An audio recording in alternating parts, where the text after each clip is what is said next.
I've actually read like proper journals. I didn't just go to Wikipedia. I actually did research like I was writing a history paper, like I was back in uni.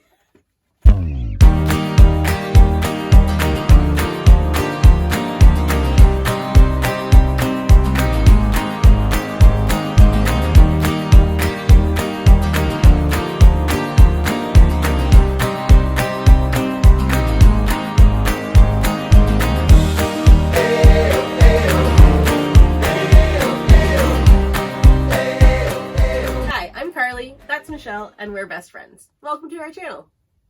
Today we are starting our series on the history and cultural impacts of various body positivity movements throughout the world. Yeah. Body positivity isn't just a movement in North America, and we thought it would be interesting to look at where these sorts of movements came from and how they affect us today. My little history heart is very happy about that. This is why Carleigh and I are friends. She learns the things and then she tells me about them. And then I learn the things. So the last Tuesday of every month, we're going to have one of these videos. But you can find us every other Tuesday and Friday for a little bit more lighthearted content as well. Let's get into it. There are some things that you might not know about me. Most of you probably already know that I'm a teacher. But some of you might not know that I actually majored in history at university. And Michelle is making that face because that meant that basically every place that we traveled to, she learned the history of that place as well. Any conversation with Carleigh Wilson turns into a history lesson. One of her favorite things to say to me is, I'm not looking for a history lesson. Yeah. But today I am. But today she is. And luckily, I have done some research. Michelle and I are living life in plus-size bodies, and over the last few years, body positivity and fat acceptance and all these different things have come about, really. And some parts of it are positive, some parts of it are negative, but we really wanted to find out what these things were, why they got started, and what the impetus was to create the cultural movements that they have. And the interesting thing is that body positivity started, as far as records go, in the Victorian era.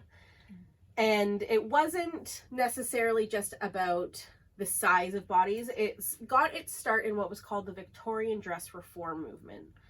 And what was happening was people were like, girl, these clothes are impractical. What we're wearing does not make sense. If you know anything about the Victorian time, corsets were not great. No. At the beginning, when corsets were first invented, even up through the Georgian period, they were functional still. They weren't these tight-laced, body-restricting pieces of clothing. They were supportive. And in a lot of cases, they're more comfortable than the undergarments that we have today. So when you think about a corset, everybody always has this Victorian image, but that's not how it got started. So the Victorian dress reform movement is really where the body positivity movement got started, because women specifically were like, this doesn't fly. This doesn't make sense. Why does society get to dictate what my body is allowed to do because it looks better? Yeah. Fashion from the 1850s to about 1880s really became about these extremes. That's when tight lacing began with the corsets, and tight lacing was purely for visual needs. It was only to make women have the desired body shape. Right. Women were wearing large crinolines and making their backsides stick out in ways that were unnatural. They were making their backs have a curve that was unnatural. They were making their busts stick out in a way that was unnatural. Everything about the Victorian dress was unnatural. And more so than just being uncomfortable, it was also dangerous. Tight lacing was horrible for internal organs. It damaged internal organs. It rearranged internal organs in a way that your body's not supposed to be rearranged. Right. It could cause fertility issues, which were then blamed on the women. It also just caused general weakness and depletion of their health. Because if you are constantly unable to breathe properly, if you're constantly unable to eat or drink properly, your body is just going to start deteriorating. In the 1880s and 1890s, some women started taking a stand and saying, enough is enough, this is ridiculous. Although I've said that it started in about the 1880s, back in 1851, there was a new invention called bloomers. And bloomers are like pants that go underneath the skirt.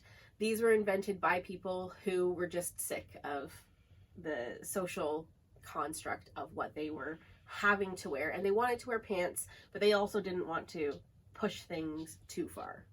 A New England temperance activist, Elizabeth Smith Miller, she went by Libby Miller, created the bloomers because she figured it was just a much more practical costume.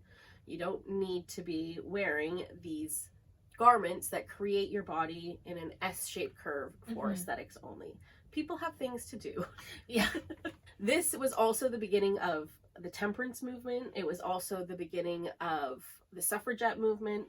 A lot of women's rights and women's interest in political activities began with the Victorian dress movement. Furthering into the 20th century, you start to get, the 60s where things are really starting to change, and, into the 90s where we have what Michelle and I grew up in with the heroin chic and the backlash against that. All of these things we're going to talk about in our future videos. Unfortunately, the Victorian dress reform movement didn't enact a lot of societal change. If you look at the way clothes evolved from the Victorian to the Edwardian period, there wasn't a lot of difference. If you look at the way it evolved, though, into the 1920s with the flappers, that's when we start to see our biggest change. That wouldn't have happened, though, without the Victorian dress reform movement. So even though it didn't change everything in that moment, it set the stage for the changes that were coming and for the changes to women's abilities to not have a voice, because women always have had a voice, but to use their voice. I've been talking a lot about what was happening in England and North America in this video, but there were also what was called rational dress movements happening across the world. Some of the other places that they happened were Denmark, Finland, France, Germany, Japan, the Netherlands, Norway, Sweden. And if you notice, a lot of these places are European, but that's because it was the European countries, or the European influenced countries, that had these very strict rules and regulations for what women and women's bodies could wear to look good. That's the beginning of the body positivity movement, set in the 1880s with the backdrop of Queen Victoria, and a change in what women felt like was restrictive of themselves. Taking a stand, using their voices, and changing society for the better, even if not for themselves, but for future generations.